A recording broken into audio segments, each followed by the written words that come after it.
Assalamualaikum warahmatullahi wabarakatuh. Selamat siang anak-anak. Semoga kita semua dalam keadaan sehat walafiat tanpa kurang suatu apapun. Nah, walaupun masih dalam keadaan pandemi, Ibu harap kalian semua tetap semangat ya belajarnya. Nah, untuk memulai pembelajaran kali ini, alangkah baiknya kita berdoa terlebih dahulu sesuai dengan kepercayaannya masing-masing. Berdoa dimulai. Baik, berdoa dicukupkan. Nah, jangan lupa untuk mengisi absensi di WhatsApp grupnya ya. Oke, ada yang masih ingat minggu kemarin kita belajar tentang apa? Ya, betul sekali. Minggu kemarin kita belajar mengenai kegiatan ekonomi, yaitu tentang distribusi dan konsumsi. Ada yang masih ingat pengertian distribusi dan konsumsi itu apa? Yap, betul sekali. Distribusi adalah kegiatan menyalurkan barang atau jasa dari produsen kepada konsumen. Sedangkan konsumsi adalah kegiatan menghabiskan atau mengurangi nilai suatu barang atau jasa. Nah, dari minggu kemarin kita kan membahas tentang kegiatan ekonomi nih. Nah, di mana ada kegiatan ekonomi, pasti ada pelaku yang melakukan kegiatan ekonomi tersebut. Nah, hari ini kita akan belajar mengenai pelaku ekonomi. Oke, ada yang tahu pelaku ekonomi itu apa? Ya, betul sekali. Pelaku ekonomi adalah orang yang melakukan kegiatan ekonomi. Nah, sedangkan pengertian lebih luasnya, pelaku ekonomi itu ada dua. Yang pertama, pelaku ekonomi adalah orang atau perorangan atau badan usaha yang melakukan kegiatan ekonomi. Pengertian yang keduanya, pelaku ekonomi itu adalah subjek yang melakukan kegiatan produksi, distribusi, dan konsumsi. Maka dapat diambil kesimpulan bahwa pelaku ekonomi adalah orang atau subjek atau badan usaha yang melakukan kegiatan ekonomi, baik itu produksi, distribusi, atau konsumsi. Nah, pelaku ekonomi itu bukan hanya sekedar penjual dan pembeli saja ya. Kalau kita melihat di sektor yang lebih luasnya, pelaku ekonomi itu ada 4. Apa saja sih yang 4 itu? Yang pertama, rumah tangga konsumsi. Yang kedua, rumah tangga produksi. Yang ketiga, rumah tangga negara atau pemerintah. Dan yang keempat adalah rumah tangga luar negeri atau masyarakat luar negeri. Nah, agar kalian bisa memahaminya dengan baik, Ibu akan membahasnya satu persatu. Oke, yang pertama adalah rumah tangga konsumsi. Apa sih rumah tangga konsumsi itu? Baik, rumah tangga konsumsi adalah rumah tangga yang kegiatan utamanya itu melakukan konsumsi. Di samping itu, rumah tangga konsumsi adalah pelaku ekonomi yang memiliki berbagai faktor produksi. Nah, minggu kemarin kan kita membahas tentang kegiatan ekonomi, salah satunya yaitu produksi. Ada faktor-faktor produksi. Faktor-faktor produksi itu seperti apa? Misalnya sumber daya alam, tenaga kerja, kemudian tanah, bangunan, dan lain sebagainya. Nah, semua faktor produksi tersebut dimiliki oleh rumah tangga konsumsi. Lalu, apa sih peranan dari rumah tangga konsumsi? Oke, kita bahas satu persatu. Yang pertama, sebagai pemilik atau penyedia faktor produksi. Baik, tadi kan sudah disebutkan bahwa faktor produksi itu dimiliki oleh rumah tangga konsumsi. Nah, yang kedua, peranannya itu sebagai penerima balas jasa atas faktor produksi. Nah, misalnya nih, tadi kan sudah disebutkan bahwa rumah tangga konsumsi itu memiliki faktor produksi. Misalnya nih, dia punya tanah, dia punya bangunan, misalnya dia jual atau dia sewakan kepada produsen misalnya. Nah, nanti dia itu akan mendapatkan balas jasa. Balas jasanya seperti apa? Dalam bentuk apa misalnya? Nah, balas jasanya itu berupa uang. Nah, maka dari itu peran rumah tangga konsumsi itu sebagai penerima balas jasa atas faktor produksi. Selanjutnya, yang ketiga sebagai pembayar pajak. Nah, rumah tangga konsumsi juga mereka membayar pajak ya. Misalnya nih, nah kita pasti pernah lah ya pergi ke supermarket atau ke Alfamart, Indomart, ke mall misalnya. Nah, sudah belanja kita suka dapat yang namanya struk belanja. Nah, kita pasti pernah lihat di struk itu ada kata-kata harga termasuk PPN.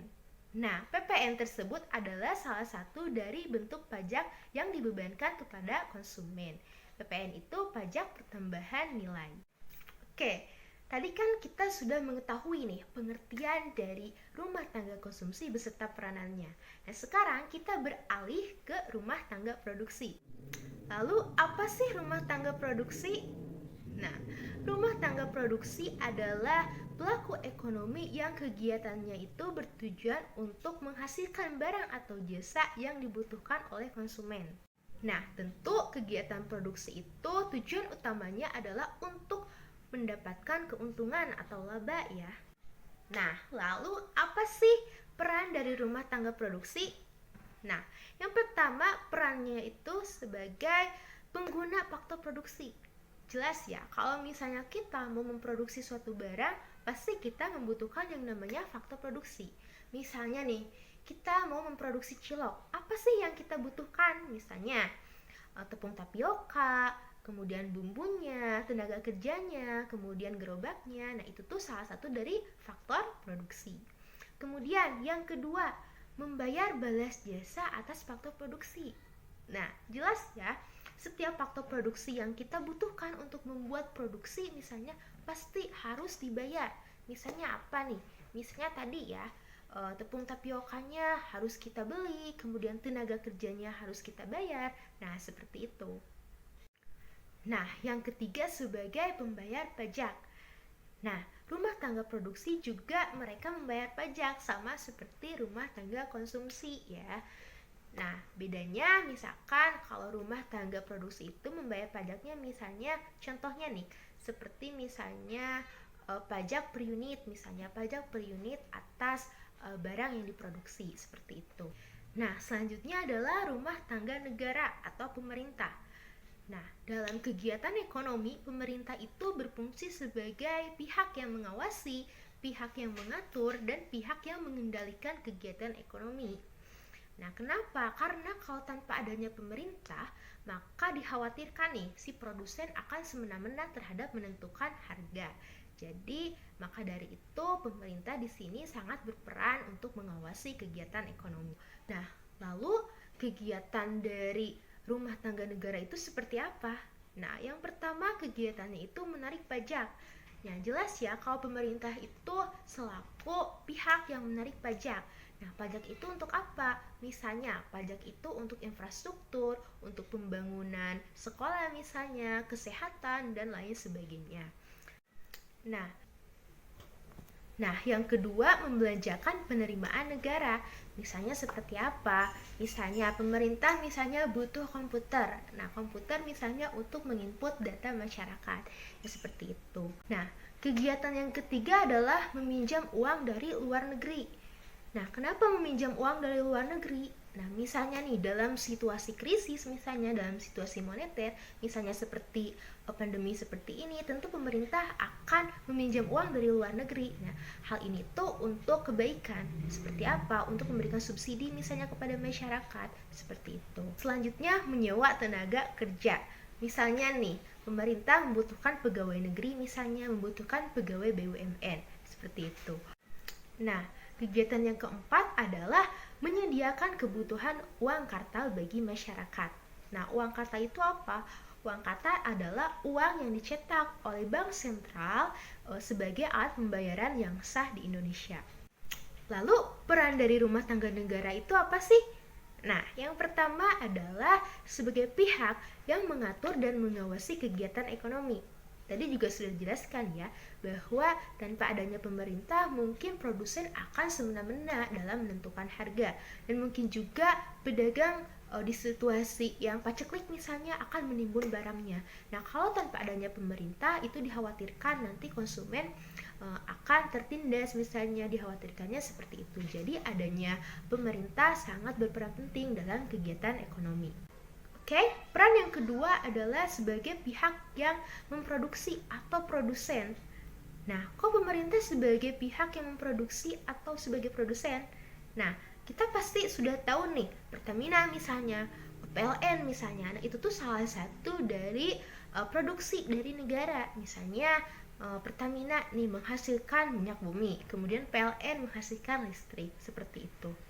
Selain itu bisa juga dengan proyek-proyek, misalnya proyek pembangunan sekolah, misalnya proyek pembangunan jalan, infrastruktur, dan lain sebagainya. Nah, yang ketiga perannya sebagai konsumen. Nah, sama ya, pemerintah juga pasti memerlukan yang namanya konsumsi. Misalnya, konsumsi seperti apa nih? Pemerintah misalnya tadi membutuhkan misalnya peralatan seperti komputer misalnya, kemudian ATK, dan lain sebagainya, seperti belanja negara, pokoknya seperti itu. Oke, pelaku kegiatan ekonomi yang terakhir adalah rumah tangga luar negeri atau masyarakat luar negeri. Nah, masyarakat luar negeri sangat berperan penting ya dalam kegiatan ekonomi, karena setiap negara itu saling membutuhkan satu sama lain.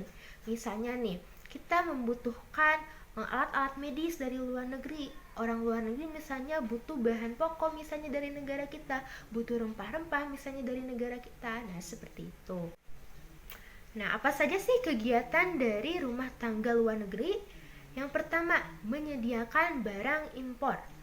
Nah, seperti apa misalnya? Misalnya nih, negara kita lagi butuh vaksin. Nah, negara lain menyediakannya untuk negara kita. Kemudian kita butuh nih yang namanya alat-alat medis. Nah, nanti diimpor dari negara luar, seperti itu. Nah, kegiatan yang kedua adalah membeli hasil barang ekspor dari negara luar. Misalnya nih, negara Eropa misalnya membeli hasil ekspor dari negara kita seperti apa? Misalnya rempah-rempah, kemudian kerajinan misalnya, dan lain sebagainya. Nah, yang ketiga sebagai investor, dan yang terakhir sebagai penghubung pasar dalam negeri dan luar negeri. Lalu, apa sih peranan dari rumah tangga luar negeri? Yang pertama sebagai konsumsi melalui ekspor. Yang kedua sebagai pengimpor barang yang dibutuhkan oleh masyarakat. Oke, baik. Mungkin pembahasan kali ini dicukupkan sekian. Nah, mari kita ulang lagi ya. Pelaku ekonomi itu ada 4, apa saja? Yang pertama, rumah tangga konsumsi. Yang kedua, rumah tangga produksi. Yang ketiga, rumah tangga negara atau pemerintah. Dan yang terakhir, rumah tangga luar negeri atau masyarakat luar negeri. Oke, alhamdulillah, mungkin pembelajaran kali ini dicukupkan sekian. Jangan lupa kerjakan tugasnya. Nanti ibu akan mengirimnya ya di WhatsApp group. Dan jangan lupa untuk membaca materi selanjutnya mengenai permintaan dan penawaran. Baik, terima kasih. Mungkin hanya itu yang dapat ibu sampaikan. Mohon maaf atas segala kekurangannya. Wabillahi taufiq wal hidayah. Wassalamualaikum warahmatullahi wabarakatuh.